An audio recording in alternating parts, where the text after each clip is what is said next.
एक गांव में रघु नाम का एक गरीब आदमी अपनी पत्नी आशा के साथ रहता था।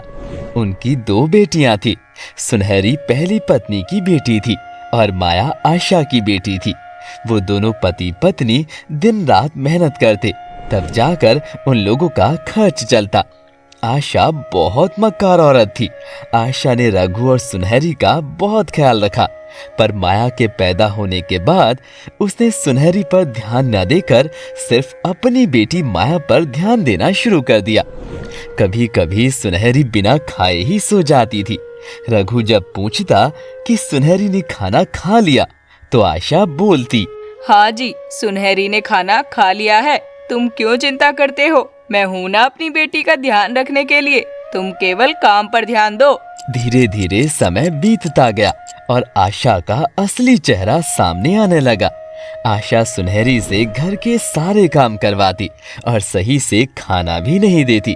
रघु ये सब देखकर बहुत दुखी होता, लेकिन आशा के सामने उसकी एक ना चलती।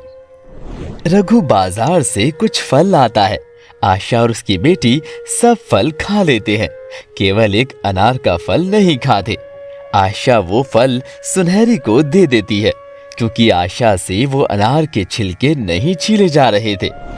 सुनहरी वो अनार लेकर घर के पीछे बगीचे में जाती है और एक पेड़ के नीचे बैठकर अनार खाने लगती है और रोती भी है। उसको ऐसे रोता देखकर उसके पीछे खड़े पेड़ ने उससे पूछा, बेटी, तुम रो क्यों रही हो? रोऊं ना तो और क्या करूं? रोना किसी समस्या का समाधान नहीं है।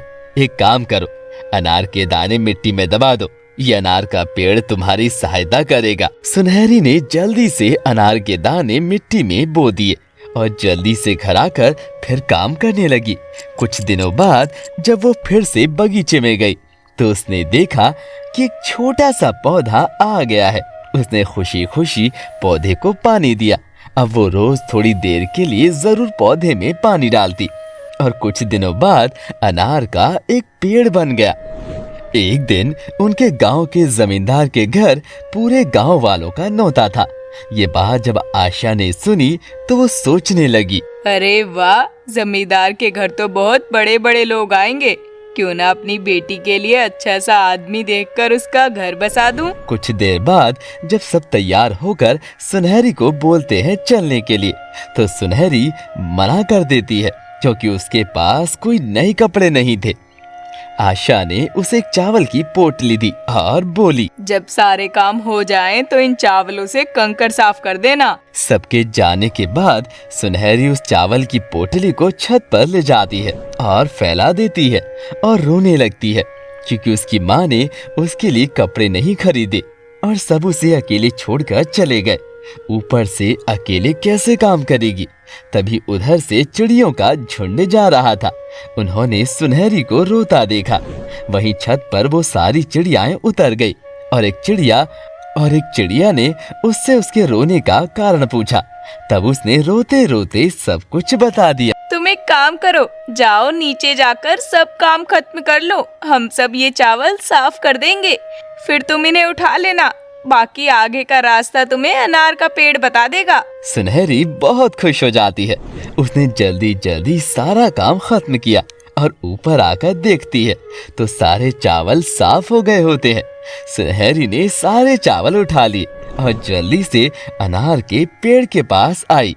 तभी पेड़ से एक आवाज आती है, सुनहरी, मेरी एक डाल पकड़कर तुम्हें जो मांगना है वो मांग लो। मुझे भी अच्छे कपड़े चाहिए, चप्पल चाहिए और मुझे भी उस दावत में जाना है। आंखें बंद करके मेरी एक डाल पकड़ लो और जो चाहिए वो फिर से बोलो। सुनहरी ने वैसा ही किया।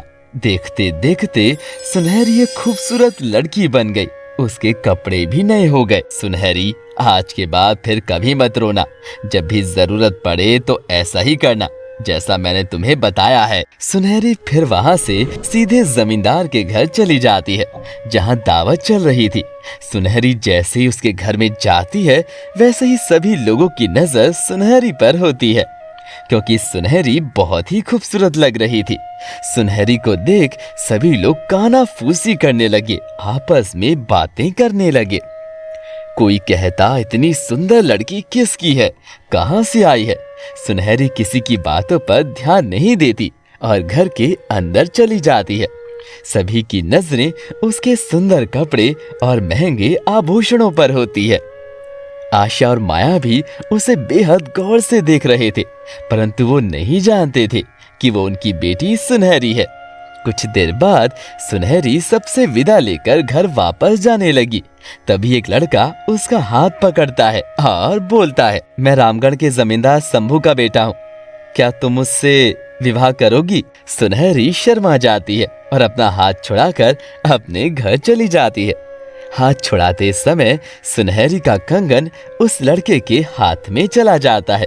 इधर सुनहरी घर पहुंचकर झटपट बगीचे में जाती है और अनार के पेड़ की एक डाल पकड़कर कहती है, मुझे फिर से पहले जैसा बना दो। एक रोशनी होती है और सुनहरी फिर से पहले जैसी हो जाती है। सुनहरी फिर घर के अंदर जाती है। तभी दरवाजे से आशा और उसकी बेटी माया दोनों अंदर आते हैं और दोनों दावत में आए लड़की के बारे में बात करना शुरू कर देते हैं। अरे वाह, ये लड़की कितनी खूबसूरत थी, पता नहीं किसकी बेटी थी, कहाँ से आई थी। माँ, उसके कपड़े कितने सुंदर थे और उसके आभूषण भी कितने महंगे और सुंदर थे।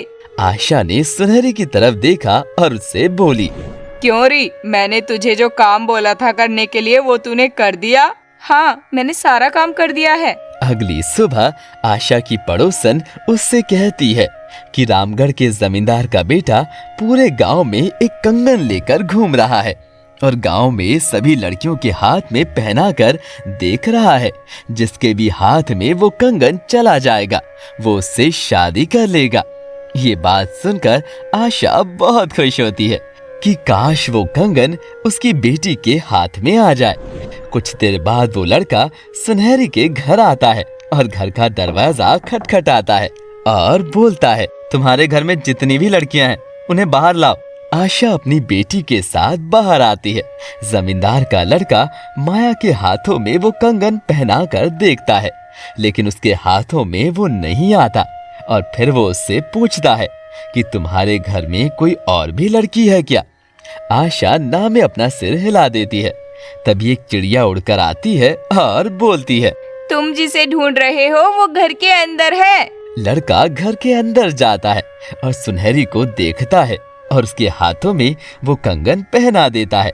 जैसे ही वो कंगन पहनती है वो एक बार फिर से वैसी ही सुंदर लड़की बन जाती है जैसे कि दावत में थी। उसे देखकर आशा और माया के होश उड़ जाते हैं। मैंने आपसे कल भी पूछा था कि क्या आप मुझसे विवाह करेंगी? ये बात सुनकर सुनहरी के पिता गदगद हो जाते हैं और कहते हैं, मालिक वो क्या बोलेगी, मैं ही आपको उसका हाथ आपके हाथों में देता हूँ। लड़का बहुत खुश हो जाता है। रामू के पिता अपनी बेटी के लिए भी बहुत खुश हो जाते हैं। अगली सुबह दोनों का बहुत धूमधाम से विवाह हो जाता है। विवाह के बाद सुनहरी सीधे अपने घर आती है और बगीचे में चली जाती है और अनार के पेड़ से कहती है, तुम्हारा बहुत बहुत धन्यवाद। अगर तुम ना होते तो मैं इसी नर्क में पड़ी रहती। तुमने जैसे मेरी मदद की है वैसे ही औरों की मदद करना। मेरे पिता का ध्यान रखना। पेड़ की डालियां झुक जाती हैं। ऐसा लग रहा था जैसे वो उसे आशीर्वाद दे रहा था।